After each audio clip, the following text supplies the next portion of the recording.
present from Manchester, England, this is the main event.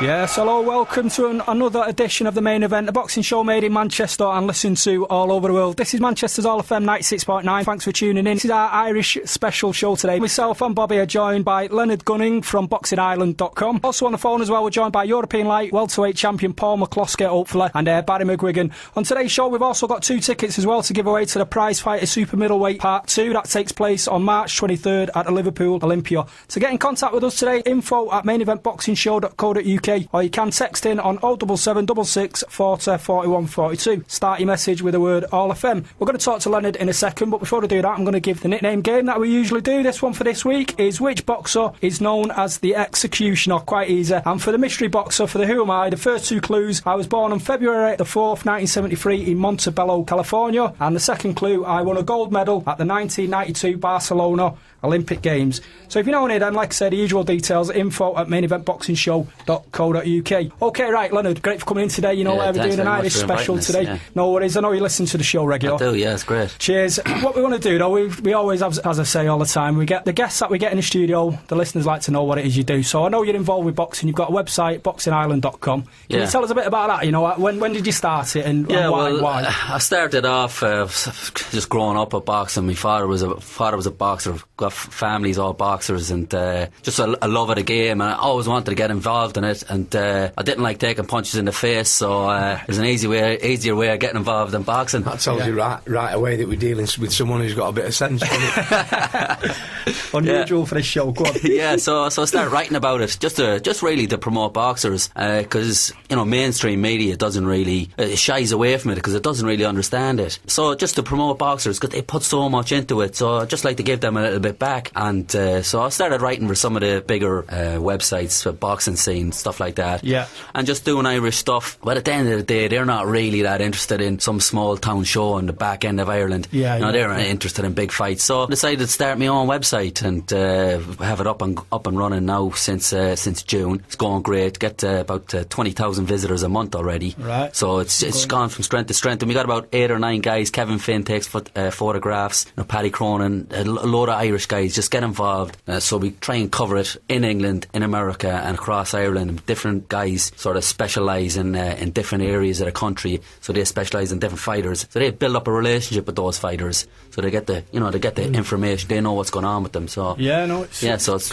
really professional, doesn't it? It's the way forward, isn't it? Building up rapport with fighters and with the trainers, you know. Because I suppose, you know, sometimes you feel a little bit intrusive when you've got to walk into a gym and there's a trainer training these fighters, and you've got to say to him, look, is there any chance I can speak to you and stuff like that. I'm always very affable with people like Leonard and writers and everyone, because I think we really, really do need them. Like you say, at the minute, it's only the big fights that are getting on TV. Yeah. You know, and I was I was at a christening yesterday afternoon, and I was talking to a lad there, and he was telling me that it's very hard for people who are not boxing fans to find out about boxing. Yeah. You know, you've got to be like an ardent fan to you know, you've either got to have the boxing news, you've got to go on the boxing website, so there's no real... You've got to dig for it, haven't you? Yeah, you've got a real dig for it. There's no kind of new fans coming into it. Do you know what I mean? You know, like with me, I was very lucky. We had boxing in schools. Yeah. Right. You know, obviously I'm a bit older than everybody else. I'm 51, so it's coming back. Yeah. We had boxing in schools, and they're finally bringing it back into schools. We had boxing on telly then as well, didn't we? Yeah. We had boxing on TV. You know, there was a lot of channels on TV. On the terrestrial TV. We was just talking before that. I remember going to the Apollo Hardwick and watching it on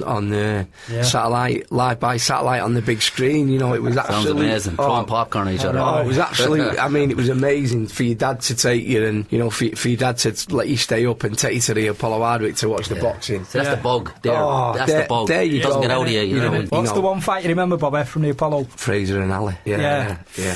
My dad was always, you know, my dad really, really liked fighters, you know what I mean? Yeah. So Joe Fraser was right up his street. You know, the left hook and stuff, you know, the little man against the big man and the quiet man against the big mouth. And, you know, my dad was always chanting for the underdog, like, so that was the one that, you know, that's what lit the spark, you know what I mean? And then, you know, I remember walking home and seeing my dad's face and how kind of talkative he was after the fight and all that, and I thought, you know, in your own little way, I thought, I'm having a bit of this. I want him to talk about me a bit like that, you know what I mean? mean? Yeah. So that was the basis in the start of it, you know. Lovely.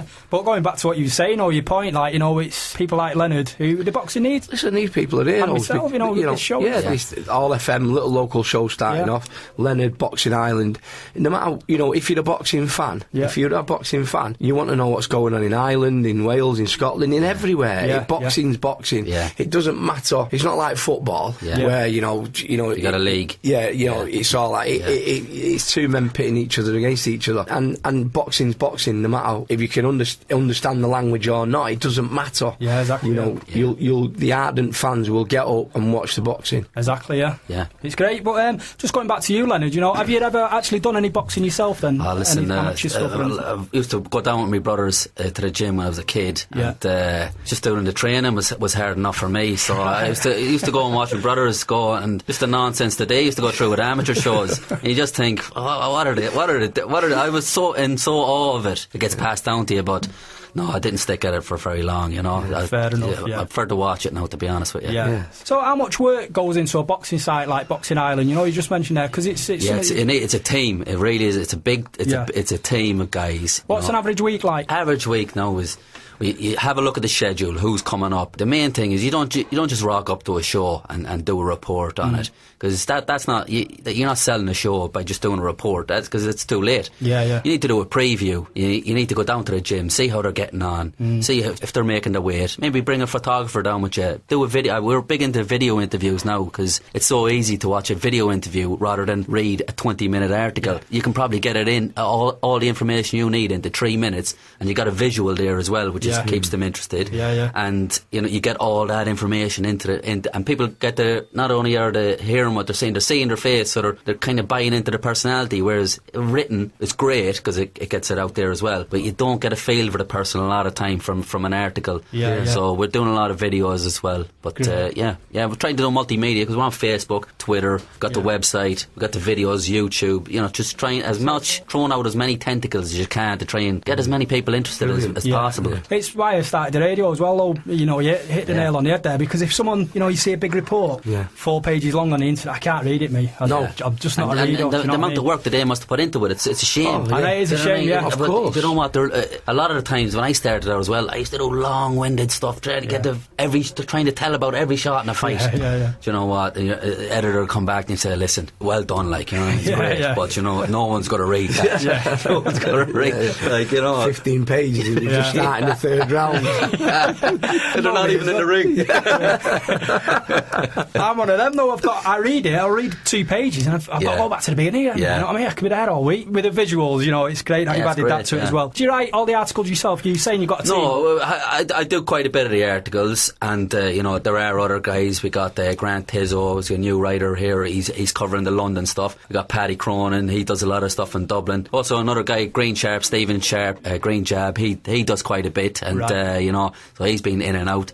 There's quite a few fellas, and depending on where it is, that's how we try and focus it, because it's hard getting up and down the country. Of course, so if we got a guy in that port, that's how we try to do it. You know, we got a guy, we got a Glasgow guy, we got a Belfast guy, you know, and that's Ricky Gardner's a Belfast guy as well. Right. And, you know, it's like you say, with them being in one area, they're going to get really used to all the lads in the gyms, and all the trainers are going to get used to them. So you're in that core all the time, aren't you? You know, we might have to do that. We might have to get ourselves a roving report. Well, I said that to you, didn't I? That's what we'll do. I mean, you're going to come and do a gym report, aren't you? This week? Of course. And Leonard, I said to Leonard, you know, he's welcome at my gym anytime. Everybody's welcome at my gym. You know, it's just an open door. Anyone can come in my gym. There's nothing secret in what we're doing. You know what I mean? It's just everybody's welcome. You know. Yeah. No, it's great. Oh, that's what you want in it. It's nice to feel welcome when you go down there. But you know, going back to the site again, which you were saying before, you know, you talk to a lot of boxers, you got a lot of relationships. But you know, who can you name any? Who you kind of in there? Who are my favourites? I couldn't say it. He was just trying to slip me neck here. You know? No, but if you talk to regular though, listen, I've got guys who I like, you know, and do you know what the thing is? You like working with guys you like. If some guy is uncooperative or a bit sullen or isn't very forthcoming with information, and you go and make the effort, you're not really going to go back there the next time. If another guy welcomes you into the gym, come, sit down, helps you out, gives you the information you need, so you've got all the raw material, you're going to wait. That was great. I really enjoyed that.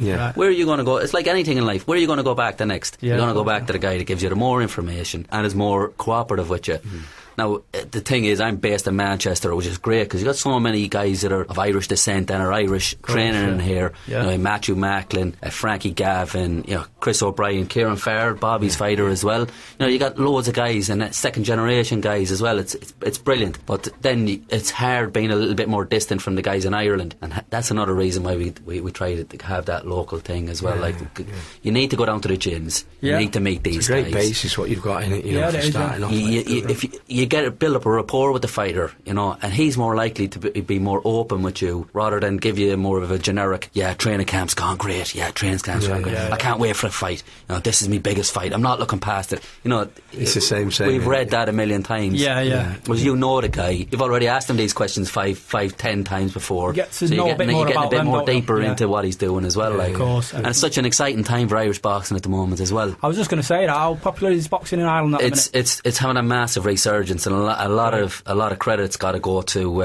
It's one thing you're missing here is terrestrial TV. RTE showed Bernard Dunn's big comeback from America, and was beamed into Mammy and Daddy's living room every Saturday. RTE, you know, it's just like having it on BBC. And the figures are massive. And Brian Peters kicked all that off, and then he brought in new fighters, Andy Lee and Matthew Macklin and Andy Murray and all these fighters, and Willie Casey kicking off as well. And you know, it's all sort of come to fruition now. When you get smaller promoters coming up, Alio Promotions in Belfast and Dolphill in Dublin, and they're bringing more of sort of a grassroots element to it.